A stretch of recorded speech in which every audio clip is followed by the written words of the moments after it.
Hello students. आज हम बात करने वाले एक नई टेक्निक इम्यूनोप्रेसिपिटेशन के बारे में। So what is immunoprecipitation? जैसा कि इसके नाम से ही रिप्रेजेंट हो रहा है, इम्यूनो मीन्स इम्यूनोलॉजिकल टेक्निक की मदद से किसी चीज़ को प्रेसिपिटेट करना। वो क्या चीज़ हो सकती है?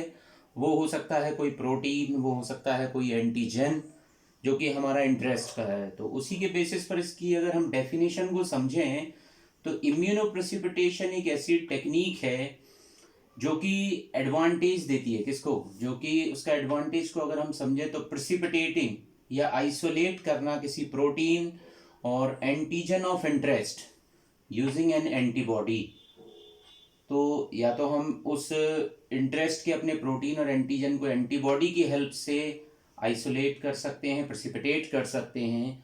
और ये एक सेंसिटिव असे भी है for the presence of particular antigen in a given cell और टिश्यू टाइप। तो इस बेसिस पर हम बात कर सकते हैं कि जो भी एक्सट्रैक्ट है, तो सबसे पहले हम उस एक्सट्रैक्ट को, उस टिश्यू और उस सेल को सबसे पहले हम डिसरप्ट कर दें। डिसरप्ट करने के बाद उस सेल और टिश्यू के जिसमें कि एंटीजन हो सकता है, उसको एंटीबॉडीज के साथ में इंटरेक्ट कराया जाए, तो जिससे कि एंटीजन एंटीबॉडी कॉम्प्लेक्स बनेगा। तो यहाँ इस फिगर में जैसा कि मेंशन है, कोई भी प्रोटीन और एंटीजन जो हमारा इंटरेस्ट का है, तो उसका सैंपल को सबसे पहले हमने क्या किया है, एक ट्यूब में लिया हुआ है। ये पूरा हाइड्रोलाइजेट है सेल का। उसमें हमने उस रेड कलर के एंटीजन के अगेंस्ट में प्राइमरी एंटीबॉडी का यूज किया हुआ है। तो ये तो अभी डायरेक्ट सॉल्यूशन में है। अगर हम इसको चाहें तो कुछ और स्पेसिफाइड भी कर सकते हैं, जैसे कि एलिजा में होता है, हम किसी एंटीबॉडी को स्पेसिफिकली पहले किसी सरफेस पर बाउंड अप कर लें, बट इसमें अभी सॉल्यूशन में है ये। देन हम इसके बाद, इसमें तो बहुत सारे प्रोटीन होंगे, बट हमारे इंटरेस्ट के प्रोटीन को हमें आइसोलेट करना है, उसको प्रेसिपिटेट आउट करना है। देन हमने इसमें एक सेकेंडरी एंटीबॉडी जो कि प्राइमरी एंटीबॉडी के अगेंस्ट में होगी, उस एंटीबॉडी को हमने सबसे पहले किसी बीड्स पर, वो बीड हो सकती है एगरोस की बीड हो सकती है, और वो मैग्नेटिक बीड होगी। अगर मैग्नेटिक बीड होगी तो वो ज़्यादा सेंसिटिव होगी, ज़्यादा इफेक्टिव तरीके से इसमें आइसोलेट प्रेसिपिटेशन किया जा सकता है। तो अगर ये मैग्नेट से है तो हमने मैग्नेट के ऊपर बाउंड अप किया हुआ है, मैग्नेटिक बीड के ऊपर हमने सेकेंडरी एंटीबॉडी जो कि रेड कलर से रिप्रेजेंटेड है, सेकेंडरी एंटीबॉडी को कोट किया हुआ है। ये सेकेंडरी एंटीबॉडी प्राइमरी एंटीबॉडी के साथ में बाउंड अप हो जाएगी, जिसने कि एंटीजन को बाइंड अप कर रखा है, जो पहली ट्यूब में मेंशन था। अब इसने जो, इससे क्या कॉम्प्लेक्स बना, primary antibody secondary antibody antigen complex, primary antibody antigen secondary antibody complex with magnetic beads.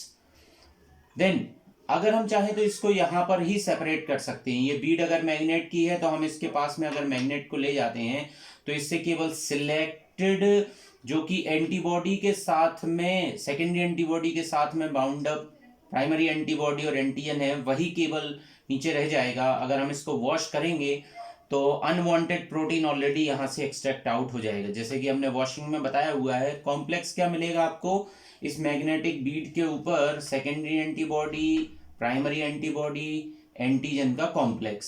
So now this is, then अगर हम चाहें तो मैग्नेट को अप्लाई कर दें यहीं पर। मैग्नेट को अप्लाई करने से अनबाउंड मटेरियल जो होगा वो रिमूव हो जाएगा।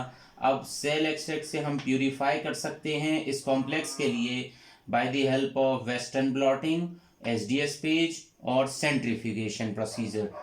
तो इस तरीके से हम इम्यूनोप्रेसिपिटेशन की प्रोसीजर को फॉलो कर सकते हैं। एक्चुअल में इसमें हम करते क्या हैं, जो भी एक्सट्रैक्ट है जो प्रोड्यूस हुआ है डिसरप्शन ऑफ सेल्स और टिश्यू से, उसको हम मिक्स करते हैं एंटीबॉडी अगेंस्ट द एंटीजन, और जो भी हमारा इंटरेस्ट का था एंटीजन, इससे कि एंटीजन एंटीबॉडी कॉम्प्लेक्स बनता है और उसको हम प्रेसिपिटेट आउट करते हैं। फिर हम सेकेंडरी एंटीबॉडी का एडिशन करते हैं। सेकेंडरी एंटीबॉडी प्राइमरी एंटीबॉडी के साथ में जुड़ जाती है, जिससे कि एक कॉम्प्लेक्स बनता है, और उस इम्यूनो कॉम्प्लेक्स को हम कलेक्ट कर लेते हैं फ्यूचर में। तो इस तरीके से हमें ये जो बेनिफिट समझ में आता है कि अगर हमने प्राइमरी एंटीबॉडी और एंटीजन के कॉम्प्लेक्स को ही अगर हमने आइसोलेट किया हुआ होता और प्रेसिपिटेट किया होता तो बट वो इतनी कम क्वांटिटी में होता है कि इसको आसानी से आइसोलेट कर पाना मुश्किल होता है, इसलिए हमने सेकेंडरी एंटीबॉडीज का सिलेक्शन भी यहाँ पर किया।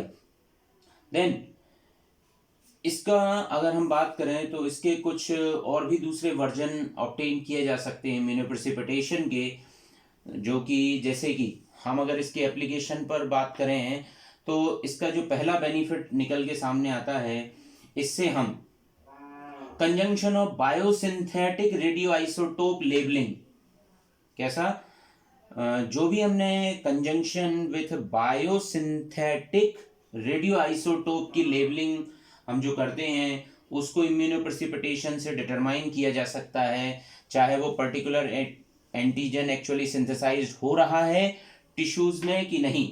सो दिस इज द बेनिफिट। तो रेडियो लेबलिंग जनरली किसका किया जाता है? By the cells of interest, जो कि इसमें अगर कोई पर्टिकुलर प्रोटीन है, और जनरली हम रेडियो लेबलिंग करते हैं कुछ स्पेसिफिक अमीनो एसिड की, जैसे कि फॉर एग्जांपल ल्यूसीन, सिस्टीन, ये क्योंकि मेटाबॉलिकली मॉडिफिकेशन से रेजिस्टेंट होते हैं ये वाले जो अमीनो एसिड्स होते हैं, तो इसके बेसिस पर हम यहाँ पर इम्यूनोप्रेसिपिटेशन का यूज कर सकते हैं रेडियो लेबलिंग में। Then determination whether a particular antigen is actually synthesized by cell or tissue, अगर वो उसके अंदर हुआ है, वो एंटीजन अगर उसके सेल के अंदर है या टिश्यू के अंदर है, जैसे फॉर एग्जांपल HIV के डिटेक्शन को भी यहाँ से परफॉर्म किया जा सकता है।